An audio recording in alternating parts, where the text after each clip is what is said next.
How to make private your subscriber count using Android phone. To Google Chrome, click that. Then you need to go to YouTube Studio. Then click the three dots. Kailangan lang siya mag-desktop site. Here, click that desktop site. Then punta tayo ng YouTube Studio. So, punta ng YouTube Studio. Then, click the settings below the website. Then, click the channel. And, so, there's an advanced setting. Okay, find the subscriber count. Subscriber count. Yan. So, there's a box.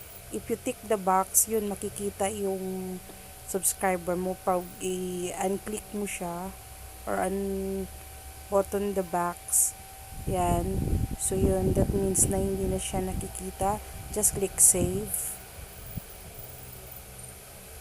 So yun.